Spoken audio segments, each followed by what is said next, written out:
I mean, we talk about this on a regular basis, but this is the subcommittee for the police reform for policy and procedure. Bernie Toms is the chair of the subcommittee.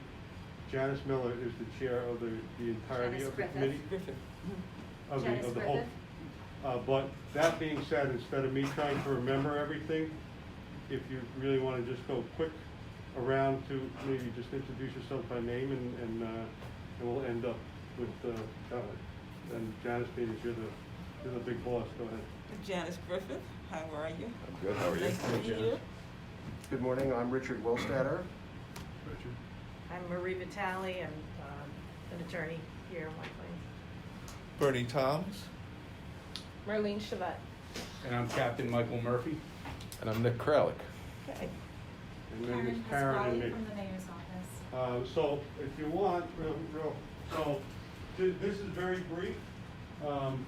In general, the police department is part of the Department of Public Safety, which includes mainly police and fire, and then EMS as a subcontracted entity. We pay Empress to be our ambulance corps.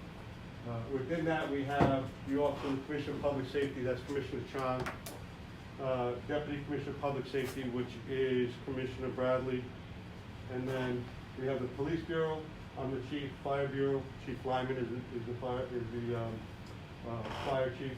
And then, as I said, Emergency Medical Services Bureau, which, as I said, has a civilian who kind of is a liaison to us, but we have dedicated ambulances during various periods of time that just fall under that. So it is a full-service public safety department.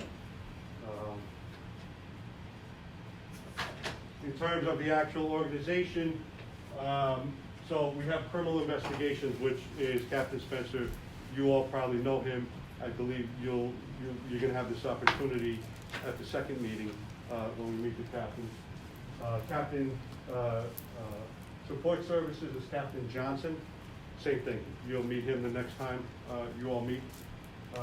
Operations, which is Captain Murphy. Patrol and Special Operations fall in that. So patrol is basically all patrol operations. You know, the uniform services, the cars you see on the street, and then Special Operations would be K-9, Emergency Services Unit, our Special Response Team would fall under that, and you can go into more of that. And then Captain Kralik, who's in charge of traffic. Oh, here's Captain Spencer right now. Sorry I'm late. Hi. And basically for enforcement of all traffic issues, we also handle special events, anywhere from a block party to the New Year's Eve event that we have in the city. And a couple other things. He's in charge of the school crossing guards and things like that. So really that is an extremely brief overview of the table of organization of the police department. I think the more important stuff is the conversations that we're about to have. So certainly that being said, how about it? Okay. So I thought that we were going to, it would be best if we. Oh, yeah, I'm sorry. A presentation from each of the departments as to. So Captain Murphy, if you want to speak about. I'm Captain Murphy. I'm the operations commander, and a lot kind of falls in there. All the uniform guys, we have probably, it varies day by day, right? Not so much anymore. 87 officers right now in patrol, and we have 8 sergeants and 7 lieutenants that are split up around those 87 officers. So that comes out to 102 people in patrol. After that, we go to special operations, which would handle any above normal patrol functions. The patrol unit will do routine and random patrols and answer calls for service. If we have anything above and beyond that, some special operations, the ESU units would take care of that. We have 12 officers in there. We have 2 K-9 officers, and we have a lieutenant and 1 sergeant. There's 16 people in that unit. Okay. We also have, we just started the community policing unit. There's 6 officers in there. That's included in patrol, and there's 1 lieutenant involved in that.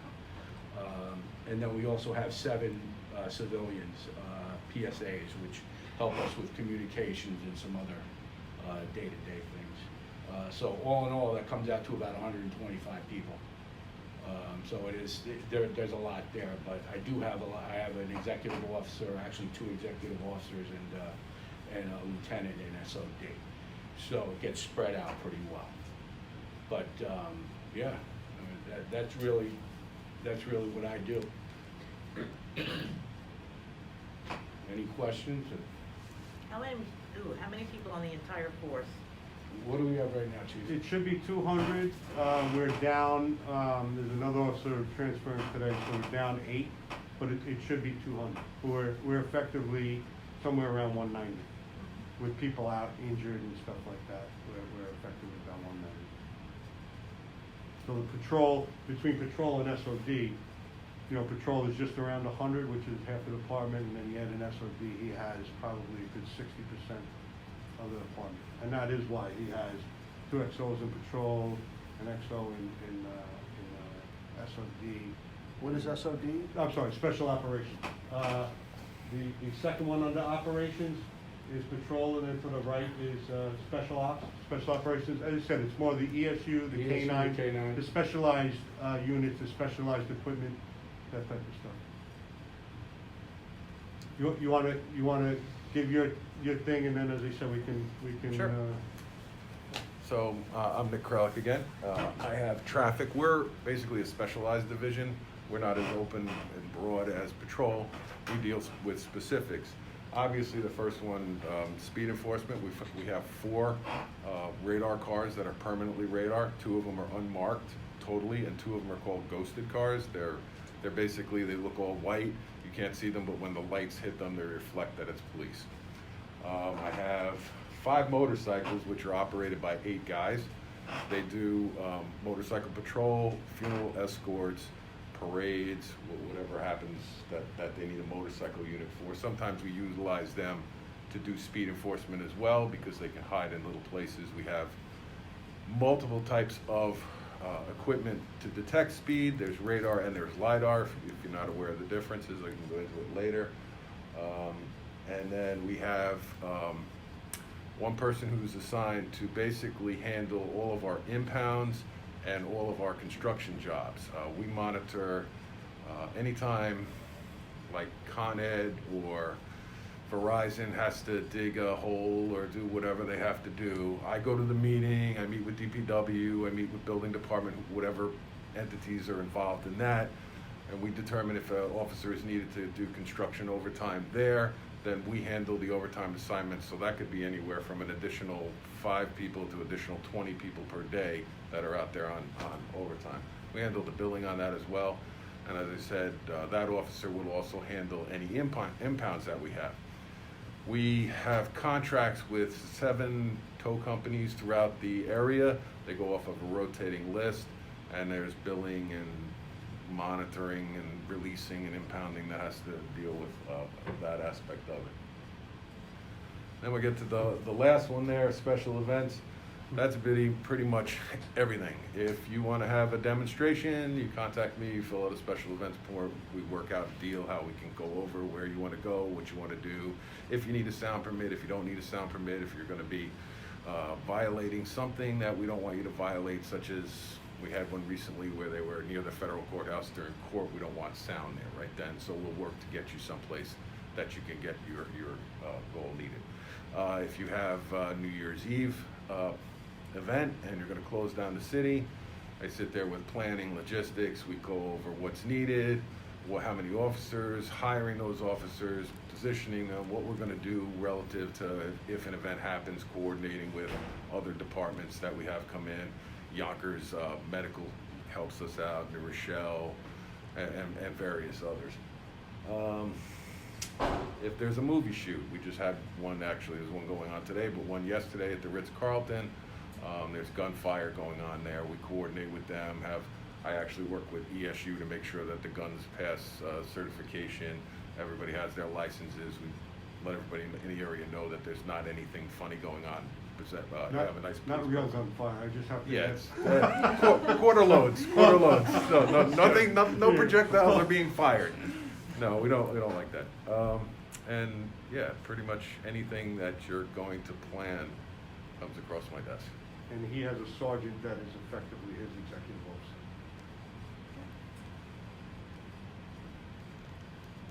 officer. Maybe some other information, I'm just gonna fill in some of the blanks, just kind of having been involved, maybe getting an understanding.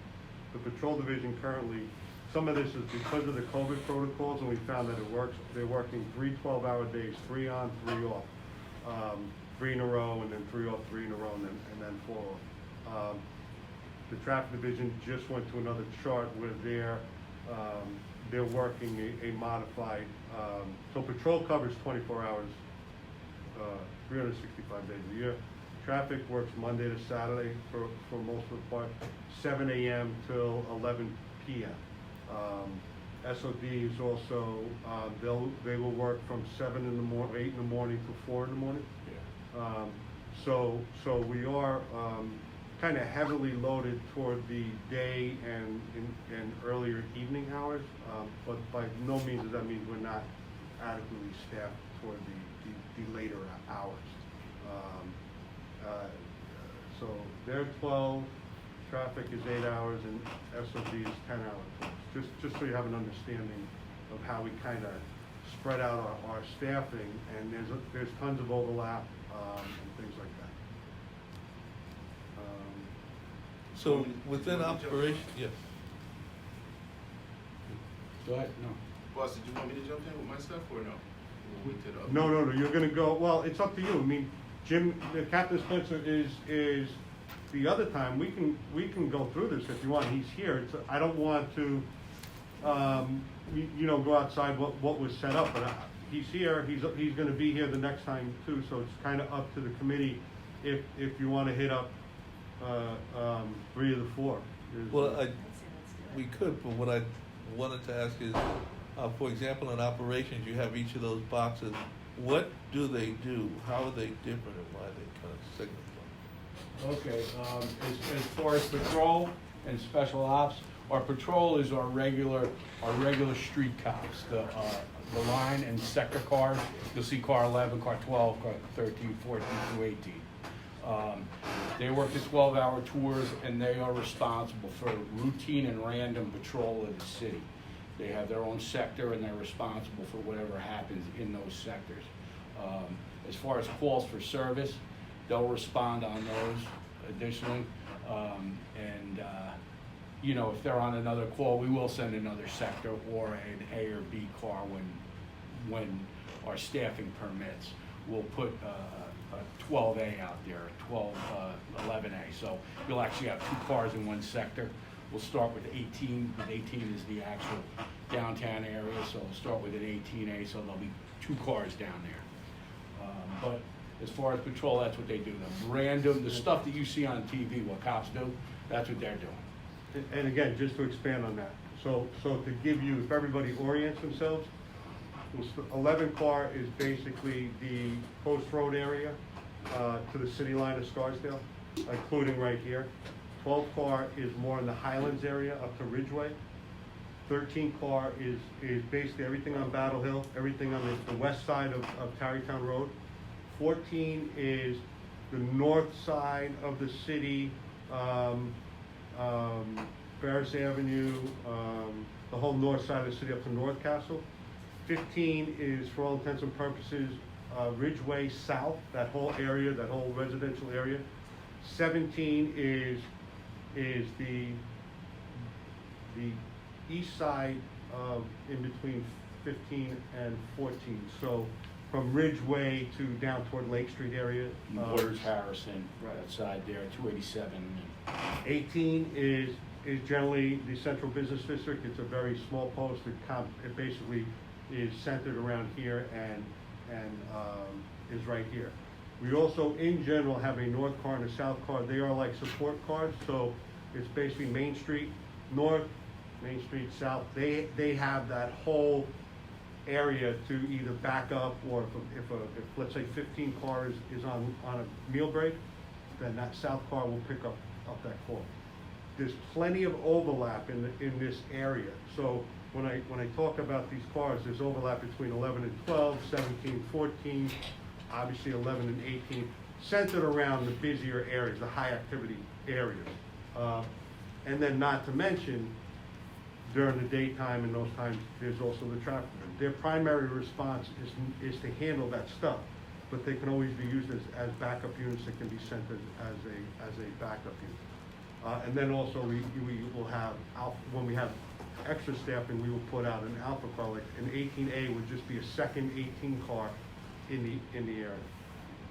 Are these manned by one man? Normally, yes.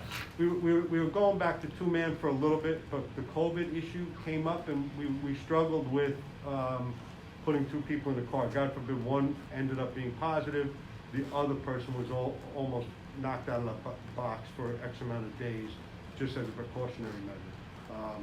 And again, the good thing, White Plains is 10 square miles. We do have the benefit that even as single units, our backup is generally never that far away. As I said, between SOD and traffic and patrol, you know, the worst case scenario would be basically all the way down by the hutch, and a cop needed a backup of a serious nature. That might be one of those rare instances where there would be a 3 or 4 or 5 minute could be, but before we could get somebody out there. But even then, it's not a long time unless you need help. then it's an eternity. But that's kind of the concept. We used to go to 2-person cars, and if COVID, if we get over COVID, we might explore that again, because either way the car will always be in service. The cops would not take lunch together. One would take lunch, the other one would keep the car in service. And in areas where we need 2 cops right off the bat, we could always send that 1 car with 2 cops, as opposed to dispatching 2 cars to fights and other serious nature type calls. We normally dispatch a backup car on most calls, you know, unless it's very routine. Do you have a copy of that chart? Did we? Yeah, we even sent that, I sent it. Oh, that was part of the package? Yeah. Oh, okay. Yeah. Okay. Can I see that? And then what's the, I'm just getting blind. The jail transport, we have a jail here, if you want to kind of. And that's staffed out of patrol also, but we do have regular jailers that we use. They also will help out at the night window or at the booking desk, but we do transport prisoners to and from court, and that's what they're involved in. And these are your officers? Police officers, yeah. White Plains officers. We used to go around, you know, anywhere from 6 to 10 transports to and from the jail a day to almost none. Bail reform and COVID has certainly had an effect on it. But we still have a jailer. A matron, when we need a matron, we will pull one of our female cops to cover the matron. We used to have a matron. Well, Five at years that ago. point, we didn't have as many female cops as we do now, so we never fall short with that. We always have a female, that's normally there. Do you have a protocol for strip searches? Yes.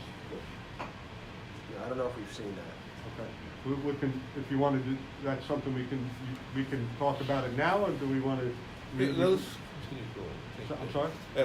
If you could continue going through Yeah. the, But yeah, But if you haven't- mention that later, I will.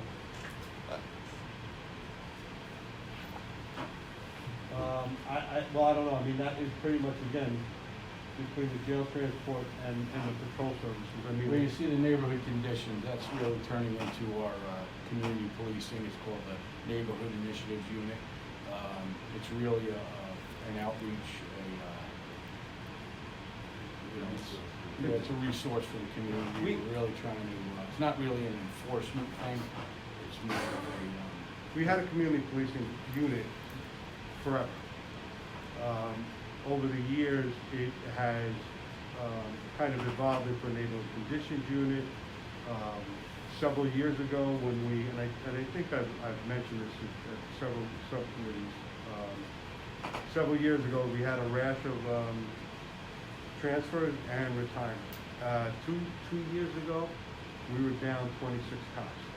And it took a little while to get there, but because of that, some of these specialized units, and because the community policing was so closely associated with patrol, as we needed to fill in patrol to cover the basic functions, we pulled from community policing to the point where we just didn't have it.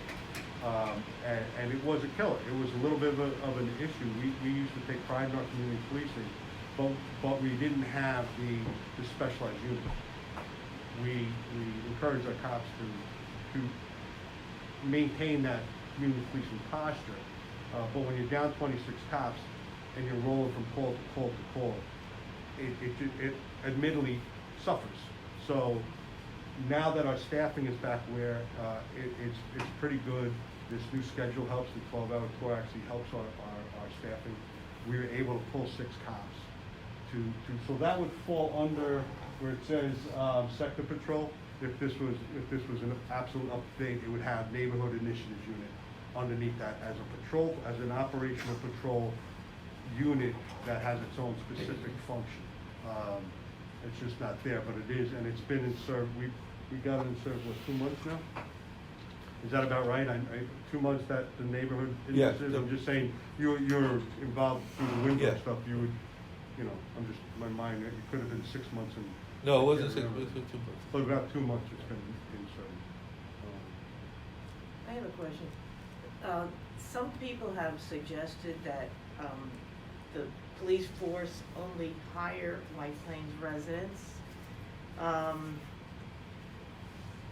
First, how do you feel about that? And second of all, are there any requirements? I know you don't have to be a White Plains resident, but are they given preference? Are there any other, guidelines that you use for residents? So, my answer to that would absolutely, we would love to be able to pick primarily from people in the community. The basic format is the state gives a test every 2 years.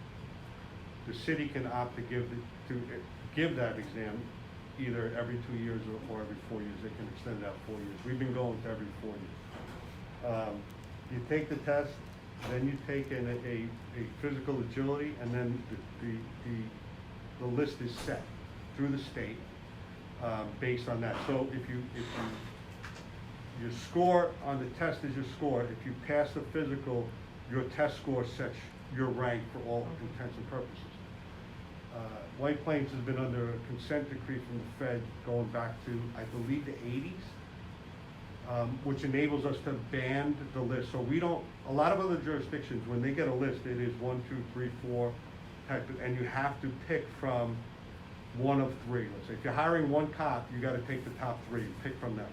And then if you're hiring another cop, you go to the next available 3.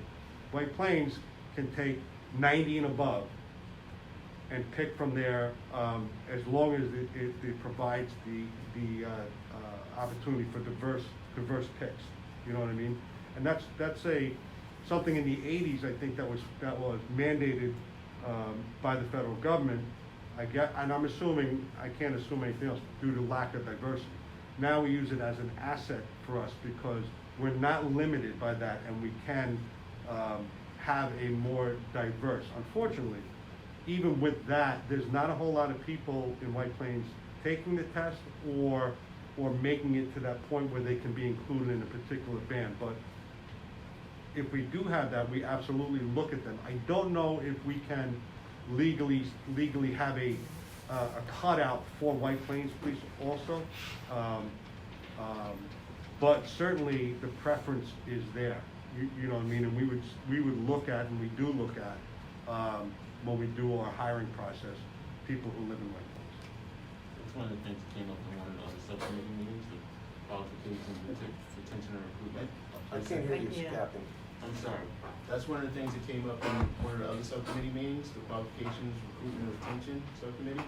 They want to, for lack of a better expression, lobby the state to allow us some leeway to hire White Plains, to give preference to White Plains candidates. And I think that would be a good thing, but it's not under our control, that's a state and federal thing, so, that'd be above the city of White Plains to do. And I think my recollection is correct, but I can't swear to it. We used to give the test every 2 years. I guess it's logistically, money is an issue, and we have gone to a 4-year test. You know, in terms of quality of candidate, every 2 years, if you have to re-up, so to speak, it's better for the people picking. You know, and it's, as long as the consent decree in place, it kind of always works in our favor. That's one of the other things I think they wanted to say, maybe 2 years. one of their recommendations was on the off 2 years, just allow the test for White Plains residents. I just don't know, to be honest with you, the legality of it or the doability under the state guidelines under civil service law. I honestly don't. Civil It's service kind law of, is pretty strict. Yeah. And I think we would have to go for, a change in Albany. We'd have to ask. yeah, we're not making up our own rules in general on hiring. It is based a lot on the civil service and our own personnel department, but the personnel department is based on the higher level stuff. Special operations, and emergency services, how do they get deployed and how do they operate? If we had a, above a normal situation, we do, well, warrants, we would do search warrants, ESU would do search warrants, barricaded personnel, barricade, people, medical, they do medical also. All of them are either EMTs or paramedics. Yeah, that's a big component of the ESU. The baseline level, just to get into ESU, we have to bring up You the have to be level. paramedic, EMT, And then paramedics. you send to school, you become a paramedic as well. So our ESU officers can work the ambulance because they're at that level of care. So if there's a big car accident or a real heavy medical call, they'll be primarily dispatched on that, the ESU truck. And that does have 2 officers in it. And some days we have a truck and a truck 1A, which is a one-man truck, but we'll always have a truck with 2 officers in it. Some days we have 2 trucks with 2 or 4 officers, but that's all staffing. But yeah, they're above and beyond the normal calls for service.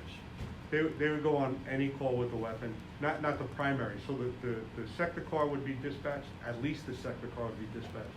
And then emergency services would be sent also in case any of their specialized equipment was needed. Those officers have way more training than your average patrol officer, and they actually do training continuously, at least once a month. They have a different component of training, so they have extra training, certifications, special equipment, rescue equipment, ropes. They have that big blow-up bag in case you have a jumper or something, you can inflate a bag and put it underneath. So those guys are actually trained to a higher level than your average patrollers. And they can answer, they can be primary on calls too. Any officer in uniform can be sent as a primary. So patrol, there are times when patrol is extremely busy, or there certainly are times when the call will go out for a particular unit and ESU or traffic would say, you know, for an example, cycle 9, I'm right there, I'll take this. You know what I mean? So all of our officers, almost everybody starts in patrol. So you have your patrol experience and then you go on to various other units and divisions. So we don't necessarily relieve anybody. So along with their primary function in traffic and special operations, everybody's always a patrol cop. You know what I mean, when it comes down to it. So if you got a call for someone who's, there was some mental concern involved, it would be that unit that would go up possibly? Not all the time. It would be probably a patrol unit and maybe one of my units from the mental health outreach thing. I mean, if there are no more questions, I can jump into my stuff now and get through as much as I can and then, You want to do, it's up to the committee, it really is. I mean, if this is throwing a monkey wrench in it, it's up to you guys. that's what I I'm know that doing. we're gonna have questions afterwards. I know that Richard has some, and we had things pertaining to the stuff that we've already seen, which is why we were kind of trying to break it down, allow for that down. But if you guys want to, versus us going through the process that we had, discussed earlier, I think that it might be good just to continue to hear, how your department works, so that when we ask these questions, Yep. We could apply to certain issues that may be in our questions to what we know exists so far. And I would also say something, I'm just thinking about traffic division, speed enforcement is the primary thing, but traffic enforcement. He does a lot of crosswalk enforcement, there are state grants that are around that for, if there's a cell phone enforcement, we all do it, but a lot of times he will make it a point of his group to, listen, it's cell phone week or something, especially if there's a grant or if there is a push from the state, the New York Safety Council, is that? There's 4 grants that we have. There's the Governor's Traffic Safety Grant, which is almost $30,000. Then we have a separate grant for pedestrian crossing enforcement that we get on our own, which is about $12,000. There's a child seatbelt installation grant that we get. We do 2 events here a year. That's kind of petered off to, it's only like maybe $2,000 because they won't buy seats for us, which doesn't make any sense, and they won't pay overtime for it. It's more of education stuff, so we'll have the events and spread the information to meet that grant. And then there's the driving while intoxicated grant through Westchester County, Stop the WI. So I have a question. We read about the Office of Professional Standards. Yes. I don't see it on your chart. Where would that be? That would, it's a great question. I guess that falls directly under under me or public safety. It would probably be better under the commissioners and kind of under me if you're talking Probably about be a that. line right here, and then a box right here, because they don't report to any of the council. So it's outside the police force itself? No. I have a sergeant and a detective. They're basically assigned to me, for lack of a better way to put it. They technically, I think they would fall more directly under the commissioners, but that's more of operationally, they report to me.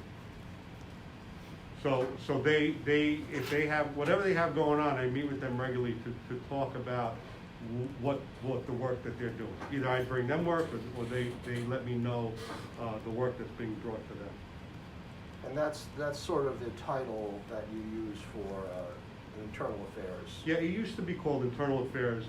It used to be operated right out of the Detective Division with oversight from the 3rd floor, so to speak, or out of the Chief's office and out of the Commissioner's office when it was, different commissioners want different involvement in things. And then because it involves more than just the internal issues of the police department, so professional standards seems like a more apt heading for it, but it is the same, for all intents and purposes. I would say professional standards / internal affairs, and I think in some of the things that I sent out, I would write that to clarify, this is our internal affairs area. Is that a standard name that's used outside of this department? Professional standards? Professional I standards. think it is. I don't know where, I didn't do it, but I've seen it other places before. I think it's a I don't know, for lack of a better way to put it, the less, internal affairs, less stigmatized name for it. You know what I mean? You always get a negative aspect from internal affairs, so professional standards. It also, I also think it gives people a better understanding of what it's about. So it doesn't have to be outright complaints. It doesn't have to be criminality by cops. It's professional standards. We have a set of standards, and this is what we're going to look into. It doesn't have. There's really no low threshold for it to be looked at by professional standards. If it's a complaint, we generally will look into it, the ones that get to them. We were just on a Zoom with Albany Police about their CCRB, and we had a captain who was a commander in charge of their Office of Professional Standards. So most big city and police departments have that Office of Professional Standards. So they're using that term instead of Yes. internal affairs. Yep. So does that cover complaints by citizens as well as like internal things? Yes. Okay. So, do you know, do you have statistics on how many complaints the Office of Professional Standards has received from the public over the last several years, by year, or something like that? As a matter of fact, I do have some of that stuff that I forgot to bring in. What I was gonna do is get my stuff together when we were done with this part of it. Not that they can stay, but there's also stuff, I don't know if they have the time that I have. If you need them, they're here for our disposal, but if we're getting into, and I'm not saying that his job is different from anything we're gonna be talking about, I just, Okay. but yeah, I have some of those stuff. We're still in the process of some of it, but at least I have a snapshot of at least 2019, and I'm looking at 2019, 18 as the most recent stuff that I can give you guys, so I do have that. If I had to tell you, 43 maybe, total investigations by professional standards for 2019. And again, ranging from the internal, the external, from administrative violations to excessive force. And can you tell us what sort of numbers were substantiated? I have that probably, if I would say, I don't know what the percentage of, but some form of discipline on maybe 6 or 7 of them. I like to pull out sometimes the car accidents, that's part of our professional standards. And it's not that it's not important, we use that information to deal with the cops if they're getting in accidents. But it's usually a one-off. Usually if our cops get in an accident, they're generally not getting in another. But I mean, that kind of would skew the numbers a little bit because we include that in our professional standards. So let's say if there's 30, maybe there was 6 or 7 accidents, there's 36. So a sixth of them, 6 out of 36, and I'm just guessing, something was done, and it might be slightly higher. I'll get you the snapshot for 2019, and if they have anything else. Does the department hold hearings on these things? Then, you know what, they're not hearings per se, there's investigations and then there's determinations. And most of it is not a hearing level type of issue.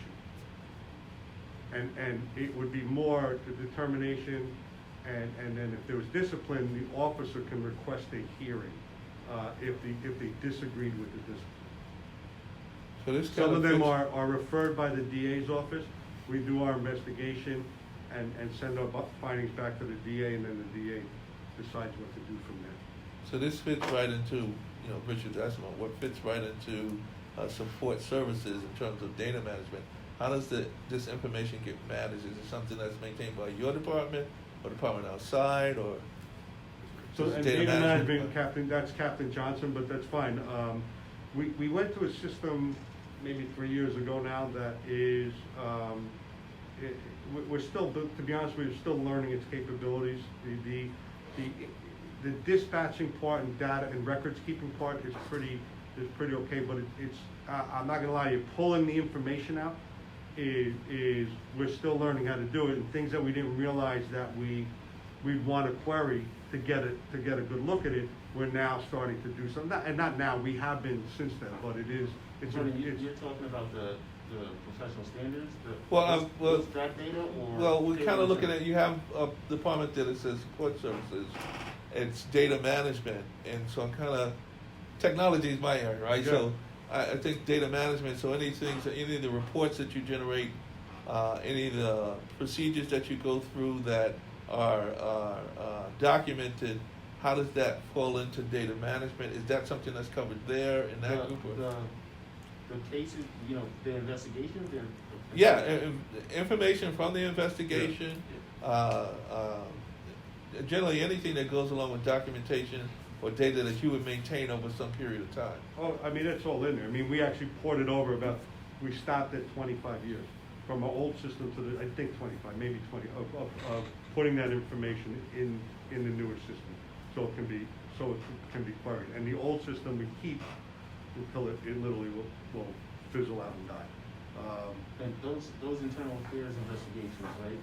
You have to have a certain authorization to even Oh, look yeah. in, like, I don't even think, I've never looked, but I don't think the captains can look into an internal affairs. No, investigation. I may have access, and I don't think I have ever gone in there on my own without professional standards person with me. But what I think would be better is if we do reschedule, if we schedule a second one along with Captain Johnson, I will try to make sure Lieutenant Drago is there. He is our XO and handles a lot of the data management. He is our records division unit, but he's way more than that. He is he was the one who spearheaded and implemented this new records management system. So when it comes to specifics of it, he might be a good resource to hear from. But I mean, we can get things out of this system. It's, we just as an example, we're for obvious reasons, but we've done it before. But certainly the committee and the reforms has brought things to light. The state says that Hispanic is not a race, it's an ethnicity. So when we're trying to make sure we're doing breakdowns of who we're arresting and everything else, we just have to get away from the race as Hispanic, and we're figuring out it's either white Hispanic, black Hispanic, and we didn't have that available because we have mandates from the state as to how to report this. So we just went away from Hispanic as a race or ethnicity, but the querying of these things makes it a little bit more difficult. Just as an example of maybe unintended consequences of some of the software that we have, we didn't realize that there would be an issue. You know what I mean? There, and I'm not even saying it's an issue. It's just a matter of getting it right and going back to the company and try to explain to them, we need this. Can we do it this way?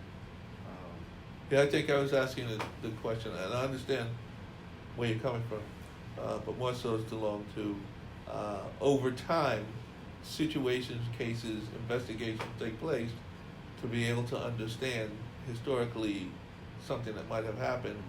Are you able to go to the data management department and get information as to things that might have happened in the past, to be able to reflect on things that may have happened now, to see consistency or inconsistencies? Does that happen in that department? That's what I'm saying. You mean crime-wise or pattern-wise, or you mean? All of those things. Yeah, I mean, well, when you say data, for me, it's just all information that you have. We have our intel unit, again, and part of their thing is crunching the incidents on the local level, so that way if there is a pattern, we evaluate and get it out to patrol and anybody else, so they're aware of it. Certainly, I think we're not that big that if there's an issue, let's say if we had 3 robberies in the West Post Road area over the course of 10 days, I think after the second one, we'd be all over it already. You know what I mean? We're reading reports. The city's not that big, so we could still look up there and let's say our code is armed or strong arm robbery. We can go in the system, put in strong arm robbery and see all the ones that we've had, and then look to see if there's any connections, if they're in the same area, time of day, and that's standard practice, even from our old system or anything else. But there's overlap there. So we have our cops knowing what we're doing, the boss is paying attention, intel, and then the ability to look in and get that. And by the same token, if we have, I'd like to think, and again, I don't think it happens that often, but we can query to try to determine if there's a certain behavior that a cop is doing that is of concern.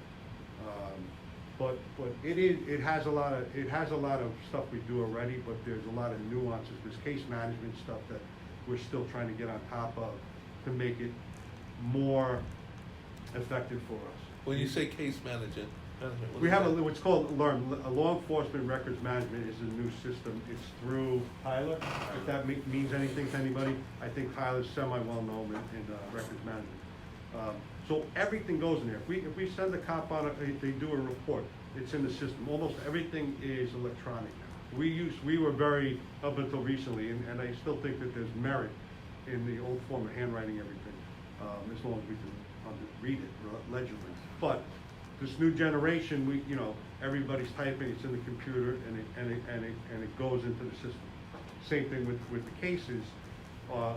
Investigative cases are all managed within the system other than physical stuff. If we have physical pictures, we'll scan it into the case, but we have a physical case where somebody, like if somebody gives us a thumb drive with video on, we'll download the video, but we'll also keep the thumb drive in a physical area.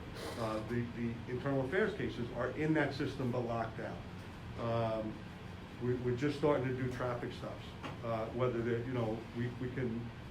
we can keep on top of traffic stops based on the tickets that we wrote, but we don't know when it comes to warnings what we're doing necessarily. The cop gives a warning, they put it on their log, New York plate 123 ABC, and where it was, and let's say warning for red light. We want them to enter everything in the system now, whether it's a warning or an actual summons, so we can better see what our cops are doing. And then there's personal supervisory oversight that I don't have to say, they can tell you how much I've been pushing that. We have 70 cops in patrol with under 5 years, going back to that down 26. We have a very young police department, and we're very aware of it, and we're trying to stay on top of them to bring them up, professionally and everything else. It's a little bit daunting when you have so many new.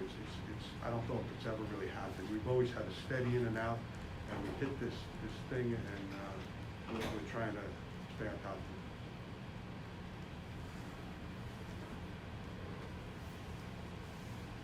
it. One last question. Sure. When and how does K-9 get deployed? Good question. Well, depending on the situation, our canines now are explosive dogs. They sense explosives, and we no longer have a drug sniffing dog. We got away from that a little bit, and we think that this is more important in this day and age. So we will do, like for when Nick does the New Year's Eve, we'll send our canines over there, and they'll do a sweep of the whole area before the people get there and make sure that everything is, there's nothing explosive in that area. They'll also hit on guns, ammunition, things of that nature. But as far as canine, we kind of got away from the drug sniffing dogs, and just because we think that it's more important these dogs are expensive, and to have them trained and the officer trained, and we think it's more important to have that tool there as opposed to the other. But they will go on calls of recent crimes. They can still track both of them. They're both trained to track. They're also, all canine, police canines are a basic scent trained dog, so they can track, somebody who's missing, a missing child or something like that. That's a basic dog. But on top of that, the specialized is a whole nother aspect of it. But so our dogs do all of the normal scent tracking stuff that a dog would do. But in addition, it's the and they're just like any other part of SOD. They'll respond on calls as backup if they're in the area. They'll take a call. They'll take a call for service. And again, the dog doesn't come out all the time. It's not like if there's no need for it, he generally does not take it out. But they will. There is a public relations part of this as well as traffic. Just so you know. On top of everything else, if we have an event and they're asking for a motorcycle, we'll assign motorcycles. Kids like motorcycles. If a school or any other civic association would love to meet the canine unit, we'll send the canine unit there. We're doing that right now. I would call for the that. word out at Westchester ARC, Adults with Disabilities, and we're doing a coffee with a cop, and they requested Don Rosario, who's a motorcycle driver, and they requested the canine. But we sent a bunch of cops out there to have coffee with the folks. How many dogs do you have? Two? And again, I know Captain Murphy touched on it, but the reason we used to have a bomb sniffing dog, and a drug dog. And we were just finding, and again, this is credit to the city, that all the outdoor events and all the other events that they were having, there were times when we had to call in another department to assist us with the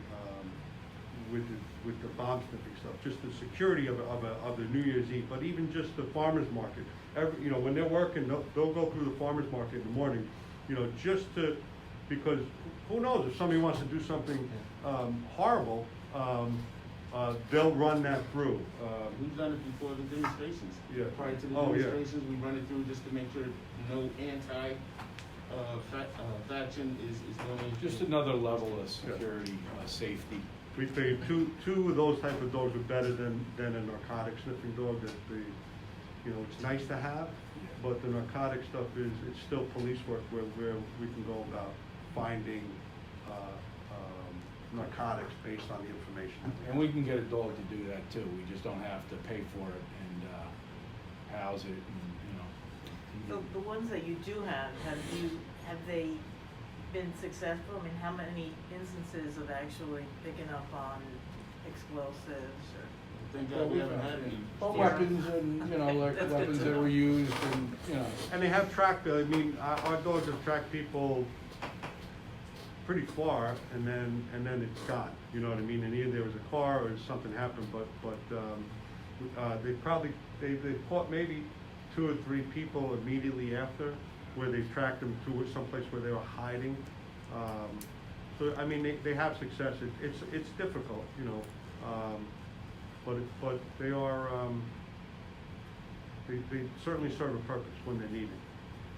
I have a question. Does the department track use of force incidents by officer, so that, let's suppose that a particular officer on the White Plains Police Department has an unusually large number of use of force incidents, or somebody that sometimes in New York City would be referred to as a hand man. His hand is always injured. That the client hit his face with the hand, Yeah. type of thing. Do you track those type of things?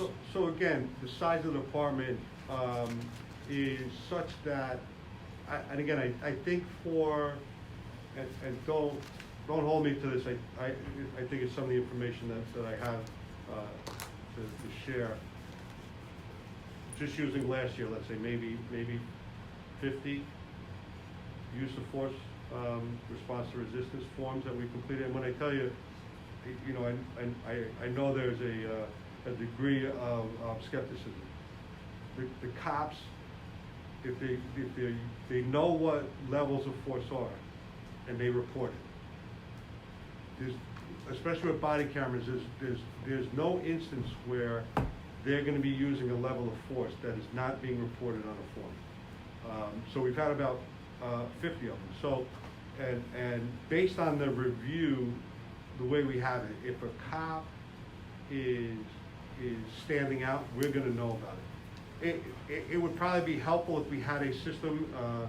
Sergeant Cano, who is our professional standards boss, is looking into software that would help track that. My only concern, honestly, is software is money, and are we that big that we need something to track it when we would know ourselves? You know what I mean? There's 200-person department is just big enough where everybody knows everybody, and when every single response to resistance is the video's being reviewed, everyone goes to me, everyone gets cycled through the captains for review. We used to sit at this table. Now in COVID we haven't, but we do.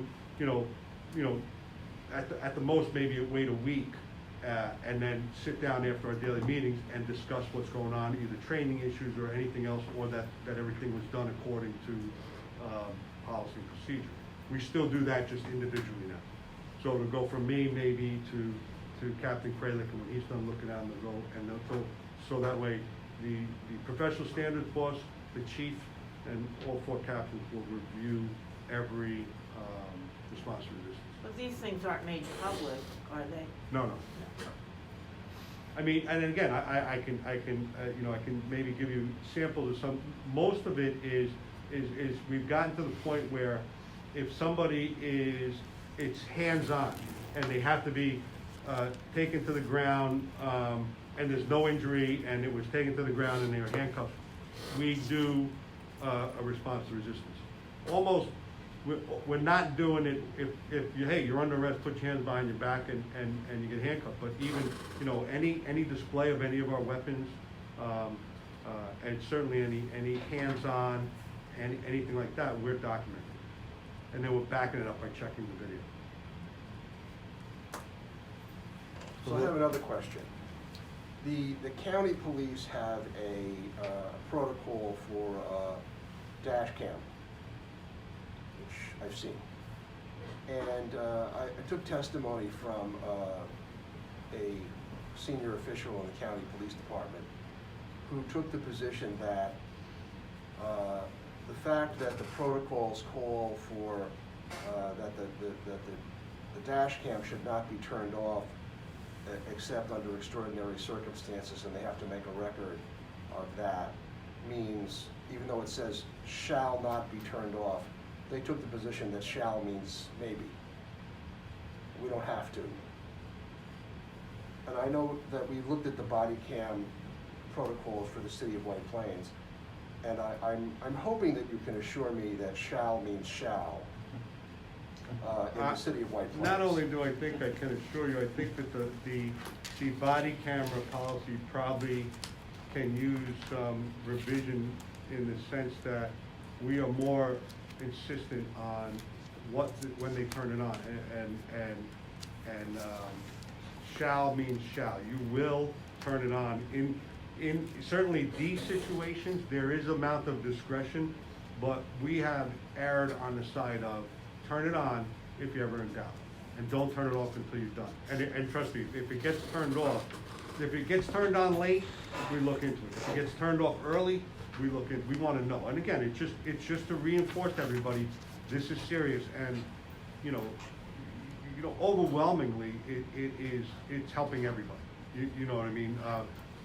It really is. So, you know, once you get the buy-in and the understanding from the rank and file, We love the body cams. The cops, we're doing interviews today for a sergeant, and each and every one says the body cams have helped them in situations where allegations have been made. I don't know of too many times where we have had an instance where we were running the body cams and we're saying, oh my God, what the heck is going on here? You know, those days are over. We have 6 angles, 6 people are on a pole, you got 6 body cams going. Even if some guy inadvertently forgets to turn it on or thinks he tapped it and it doesn't go on, we're still gonna have 6 other views of that situation. I think the difference is when we implemented our body cam program, we got the PDA involved from the ground floor, and it was like together we built the body cam program. So we had buy-in from almost the beginning, as opposed to other jurisdictions, and I don't want to name them, but you were naming them. It was kind of adversarial. Even getting the body cameras, the PDA put up a front and said, no, we don't want to do this, we got to negotiate this, and it wasn't like that in White Plains. Because the realization was that it was going to be beneficial to The body cams make our cops look good. but we did phase them in. I'm not saying we threw out 180 body cameras and said, use them or you're in trouble. We started out very slow, beta test phase, and then increased them as we saw the benefit from the departmental side, but then also as the cops saw the benefit from their side. That you know, there are accusations made all the time. Sometimes when somebody's perception is what it is, especially when it's your own he said, she said. If you can say, here, look, and they go, oh, you know, a lot of times that settles the issue. As soon as you bring it right up, there, it is. you get a change of attitude right away. There was that one situation at White Plains Hospital that we talked about. A guy made an allegation against our cops, and as I'm talking to him, I said, listen, I'm gonna go in and I'll look at their body cam and I'll let you know what I find. And then he's like, well, you know what, as a matter of fact, do those body cams have audio? And I'm like, yes, sir, they do. And that's the last we ever heard of him. You know, the guy was an idiot. Yeah, well, you know, they have an ameliorative effect too, because the police officers know that it's filming. Of course. So, Oh, so, and you're on so, the- you know, maybe they wouldn't say something if they know that they're, you know, on We're- candid camera, you know. We're not gonna deny that body cameras can have a forced positive effect on anybody. It's not just our body cops. cameras either, though. I Yeah, mean, there's we have cameras all over. traffic cameras all Get you on over the traffic place. cam or, there's video, you're on video. Yeah, when most you- businesses have video, so you can't walk into Walmart or. There's or no a store. downside to the body cams. Yeah, it's just the body cam has the ability to record sound, Yeah, and those other devices do not. yeah. And that's one of the differences. I know that, this was at the time we open up to ask any questions that we You wanna you ask. wanna, We does were anybody also- wanna take, if we were you guys, also- you guys wanna take a quick break, or do you think you wanna ask some specific of the traffic and the operations So, I'll agree. break? I have a question Yeah. about the body cams. Is every officer trained in using them? Yeah, in uniform, Yes. Okay, so and they have their own, every officer who has a uniform out on the street is wearing should have a one? body camera. You know, now, when we're talking about overtime, public safety, overtime, the construction type stuff, they may not have it. But I they don't- may. I don't know, They may, yeah. right? We're not, Yeah, that it's might be iffy. something we need to Depends look on at. where- Yeah, and also within the policy, it's a bit explicit about officers who are trained versus those who are not. You don't have it if you're not trained, and everybody's trained. Okay, so, you know, it's one of the things in the policy you might wanna take a look back at as to how it is stipulated there, so. And again, that might, you know, the evolution also might be Right. only those who are trained Yes. to the point where, well, anybody who you're not getting it unless you, and the training, I'm gonna be honest with you, it's all about the policy and the use of it. The training is, this is how it goes on, this is the button that turns it on, and this is the button that turns it off. There is a buffering period. So, just so you understand, if I'm in this room, the body camera is constantly buffering, meaning it's recording and then kicking it loose for 30 seconds. So, Yeah, 30. if I click my body camera on now, you're gonna start to see from 30 seconds back, forward. no audio, but the video is there. So, you know, a lot of times we're getting the cops is to turn their audio, their body camera on when they're en route to the car, not waiting till they get out. It's not 100%, but they're realizing it's the better time, because especially if it's an important or serious call, by the time they get there, we have had instances where the S hit the fan, for lack of a better way to put it, and they reacted and didn't turn it on. And then we got, until later, and then we got to get into why didn't you know, well, it was a noise complaint, and it turned out 3 people were brawling in the middle of the street, I just reacted. Some of that is just the training, the getting used to having it, getting used to using it, and that type of thing, and not necessarily the conscious decision not to put it on. We Is were it the part first of the department. protocol, chief, that the officers have to let folks know that the body camera is on? When safe and practical. Yeah. It says in the policy. And we were the first department in Westchester County to implement a body cam. So not all officers are trained to use the body cam? So if you're in uniform, Mhm. out on the street, Uh-huh. 99% have body cameras. Okay. A detective will not have a body camera. I mean, and again, it's somewhat of a cost issue, you know. So if we have 125 body cameras, to get 75 more, so that every single person has their own, especially when, you know, the detectives and other investigators are showing up after the fact. It's the immediate response. First the- responders. Yeah. So is it possible to send an officer out on a call that would not have a camera on them? Probably not. Yeah, I don't think Probably so. not, or, They have their Highly own. unlikely. It's They- highly unlikely. But it's Again, we possible. started out with sharing, because we were putting it in place to the point where, you know, and it's one of our biggest cost factors is these body cameras. The evidence.com, the management system, and the upgrades, the constant upgrades in the technology. But we've gotten to the point where we're almost, I can't tell you, Janice, every single cop right now has it, but we make strides we actually have 2 set aside for when the recruits come out in December. They're already assigned that. So I will tell you, from my understanding, everybody in uniform, from ESU to traffic to patrol, has has a body. They've been assigned. Would they Yeah. be out alone without a camera? Would they? What do you mean? If there was one who didn't have a camera on him? Oh, they could be, but I mean, He it would be out alone without a partner, without a camera?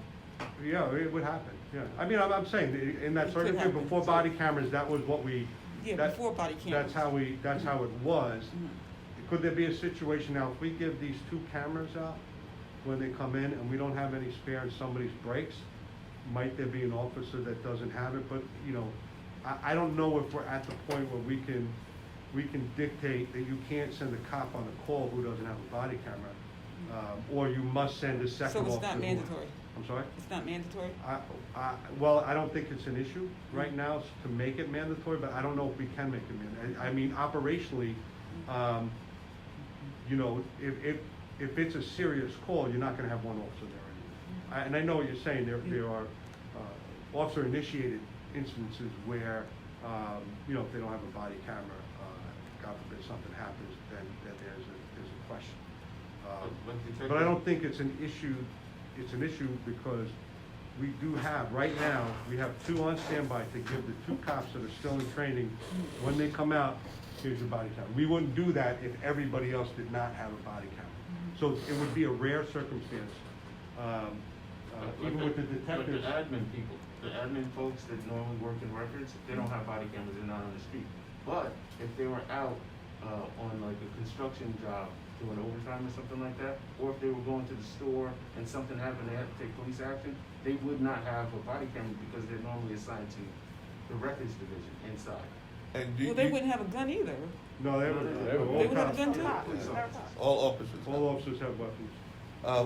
In addition, plainclothes officers who are out in the field, Yes. which you do deploy, they would not have body cameras. No. But they may be interacting with the general public, doing whatever operation you need them to do, which may not be a detective role, which they're looking at something that has No. already happened, The plainclothes but they would officers- still not have a body camera. Plainclothes officers are typically detectives, or detectives. So, yeah, we wouldn't put a body camera right here, that would defeat the purpose of being plainclothes, might as well put a uniform. But I'm only making that so that the group understands Yep. that there are officers who will be in the street, who are providing services, who may not be on patrol, but may be not doing detective work, but maybe doing some type of activity. Fred and Joe have body cameras? No. That might be something we can look at. But, and just so you know, our thing is to encourage everybody. So if we have a detective or 2 detectives who are out doing something, and it would be a benefit to have the body camera, or they would feel better, we would keep an officer, you know, they could request an officer, hey, I want somebody with a So an body. officer would accompany that. Yeah.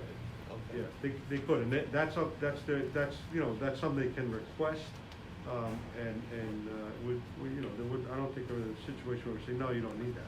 I mean, you know. Yeah. Is there ever a time when a civilian may request that an officer with a body camera ensures that he's recording what I don't know. interaction he may have? I don't know. It's already covered under the policy, because I think there's like 13 or 14 must activate, mandates in the policy. I think the last one says, any other legitimate police interaction, you must operate your body camera, so it's like a capsule. I mean, it's probably not in there, but I would also say, if somebody says, I want you to turn your body camera on, Yeah. and the officer says no, And they don't have it on, when that person makes a complaint, Yeah. there's a problem. Since I thought that there was a stipulation that the officer can make the determination to turn the camera off or on as they deem necessary. no, absolutely not. If it's in there, if you are getting that out of that policy, I we think there might. is some language in the policy that was a little bit unclear. Yes. Well, in domestic, maybe when they turn it on, but once Domestic it's. violence yeah, and, sexual, domestic, yeah. You do have children and Yeah. things of that nature. Like if you walk into the hospital, you have other, HIPAA. HIPAA issues and other, patients, so that officer would, have his discretion to either turn the video off and just have audio, because that might help. But there's 13 or 14 different guidelines where the officer has to have. So the operation of the device itself can work as video only or audio only, or it has to be video and audio? No, it's video and audio, Okay. or you can turn your video off, or cover your video. Yeah, can you turn it I off think on the you new can one? turn it off. Maybe on the old ones, especially with either domestic violence or sexual assault, we would ask them if we can continue to record, I think. I And didn't then see- We may put it so the camera's facing some nondescript area and we can record it if there's issues with them not wanting to be on camera. And that's generally victims, who we're concerned about and things like that. But other than that, the discretion may be when to turn it on, but the discretion to turn it off is very limited to those types of situations, which then most cops would get pre-approval by a force.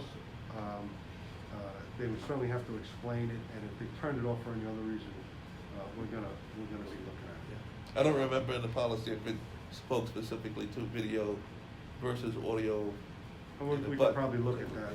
Well, look, as a practical matter, if you go up to a cop and say, turn on your video, and he doesn't, everybody has a cell phone Yeah. camera, and you can't stop Right. them from taping that, from using it. I don't know why anybody would refuse to turn on their camera. No, I mean, I don't We know, try if to we're- I don't know if protect we're getting those ourselves. requests from a practical matter. Yeah, I've never heard of it, but. But mean, you know it what I mean, doesn't seem anybody like would say, it would be an I want, you know, most of the time it's on. We are gearing ourselves towards, and this is where maybe we have to look at an update. I could have thought, the prior chief had put out some general orders updating that basically said, you know, basically what we want you to do is err on the side of any public interaction, have your camera on. Because it takes the guesswork out of it. But I don't know if we're there in the policy yet. It was this very. So does the city of White Plains have a policy about whether civilians can make videos of police operations? Because in some police forces, the people have been arrested for making videos of you know, what they think is police misconduct.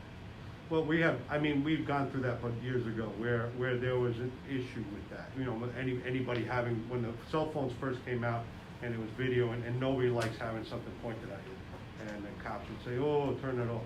But we understand, it's been trained in them. People have a right to videotape. Now, you know, tactically, let's say if we were doing something, might we not want somebody, if we let somebody close enough, if we had a tactical thing, a hostage situation, and we let them close enough so they can videotape what we're doing, that's on. You wouldn't want them there without the videotape. Right, no, I don't think that's an issue. We actually, you know, and even, you know, Donald Stevens, you know, had an issue, is it Donald? No, he didn't have an issue. No, I mean, an issue where he wanted the video, and it was no problem, you know, it was no problem. The officers say, hey, who are you? You know, in a respectful way. I mean, Donald, he's a member of our committee. And we were arresting somebody who was fighting, they were on PCP, and you know, after it was all over, the cop went up and talked to him and said, how you doing, blah, blah, blah, this and that, and it's not an issue anymore, and it shouldn't be an issue, and we let people know that. As long as they're not directly in the way of, you know, operationally. You know, obstructing. Obstructing or a safety thing, because we wouldn't want that person to get harmed either. So as long as, you know, if you're videotaping from a safe distance, go at it. Right. Okay. It is safety, as we said, anybody, you know, I'm sorry if I'm doing this to you, but, you know, like, you know, the cop's trying to get the job done and a foot away is somebody, you know, there's a practicality measure. Listen, go over there and videotape, you know, do what you gotta do, but you can't stand right there. That's a fairness issue, that's a not getting in the way, especially when you have hard work to do. Janice, you have any? Not with the cameras. We Do you want to any- take a quick break? I can, I get, if you want coffee in the, You want to take a break? I'll take a cup of coffee. it's up, anybody else want it? Take it. How long do you want to go? Because it's almost 1:30. Okay. We'll take 5 minutes, I'm here, I think 3 o'clock I have, an interview, and then 4 o'clock I have another Zoom, but up until then, I'm yours. Yeah, we have I know they scheduled from 12 until 1:30. Right. It's up to the group if you feel, you wanna extend that. Janice? I could say till 2. Yeah, I I can mean, stay till you want, two. we're going what? Water. We'll take a quick break, you I can guys, stay till if you have any questions, we can go through me and Jimmy, we can answer anything, or Okay. they can come back the next time, that's Yeah, fine. we will schedule a follow-up next time, so. All right, we'll be back at 2 o'clock, you guys can, some of the other topics that weren't specifically discussed, I know you have a lot of other, questions about policy and procedure, so. Thank you, Captain. Thank you. Anybody else want anything? What do you want, regular? Yeah. A water for me. You know what? You got, You wanna come in and make it Yeah, yourself? yeah, I'll do that. Anybody else want real quick? And again, the Coffee? key in the bathroom, There's a lot of water. yeah. I might, if I don't have, do we have any bottled water in there? Do we wanna go through like questions? You can, it's up to you. I think you have. It's No, you open. know what I have? I If you have feel the, you want to. Listen, I'm the gonna be cups here till and the, 6 o'clock, and You guys- wanna, Nice to why don't you meet you. come and get Nice it? to meet everybody. Anybody wants to, If you come get, feel- that way I'm not, nobody's touching the, You know, with the it's- COVID and Is stuff. this your book on policies and procedures? Yeah, but, So we got the condensed version. Hey, man, I just wanna check in and say. We got the Reader's Digest version, obviously. Yeah, so I wanted to make sure that, we had some general I'm sorry, understanding guys. of the departments, and then you could ask questions openly, Did you speak with depending on Tamika Hawkins? policy issues that we have. Speak with Tamika Hawkins, she was the one that was actually for. It is. There It's really huge. is so much But- material. I think that even us sitting in our groups on, over Zoom, doesn't allow us to Okay, great. get a Thank you. depth of. But you're right. And that's You're why I right. wanted to sit You're right, there with you're you. right, this is much Yeah. better.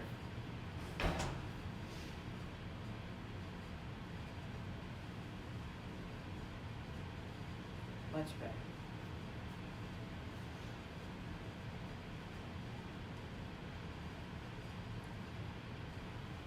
I'm glad I had a quick lunch before I came.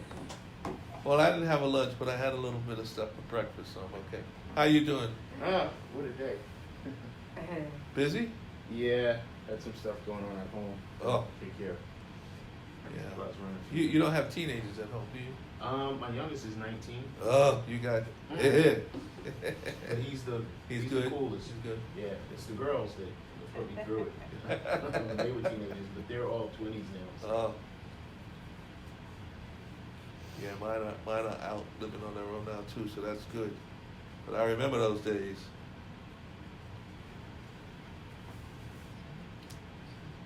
I remember those days. Actually, I need to go to the ladies before we continue. The ladies' room is right there, straight across. And I need a key, You though? just need the key is right there. Oh, okay, okay. Yeah, so I wanted them just to get a little bit of their department across, and then on the next Yeah. one, No problem. because the more our group hears, they can. It just allows you to. Hey, my Yeah, questions. just gives out a perspective. I can tell you that we had a lot of questions about the camera policy. Okay. But as we sit here and we hear, it becomes a little bit more clear. Yeah, it's different black and white than it is if you Yeah. get a feel for what the spirit is, what the mission is. Yeah. How are you? I'm Jim Spencer. I'm Marlene Shazad. Hi, Marlene. I have a quick question. Yep. How many Congratulations, languages Janice. do your officers I speak? saw that you were. Or what are the languages outside of Top English? 100. Oh, yeah, when that, I yeah, I know did there's see that, several thank you, officers that thank you. speak What's that? Spanish. She's And then got there's a couple of recognition. speak I'm Italian. not sure where it comes the from, one but that speaks there's City a and list of state top languages? 100. City and state, I know it. Yeah, they had the, Top 100. Top 100 influential people in That's Westchester. Westchester. That's wow. fantastic. Wonderful. yeah, thank you, thank you, Wow, that's great news. thank you. There's Nada's on that list, Nada, Yeah. um, And Leroy is Leroy going to be. and Mayo. Who's going to come in Mayo? uh-huh. Hey, It's Westchester, so there's you probably think a you few can get people parody that and know. mess up, Yeah. do we have I'll that look for it. available? Okay, yeah, because I Mhm. think we get that magazine at the office. Yeah. If not, if you can you sign in on your own and get it? Just see if we can get parody and mess up.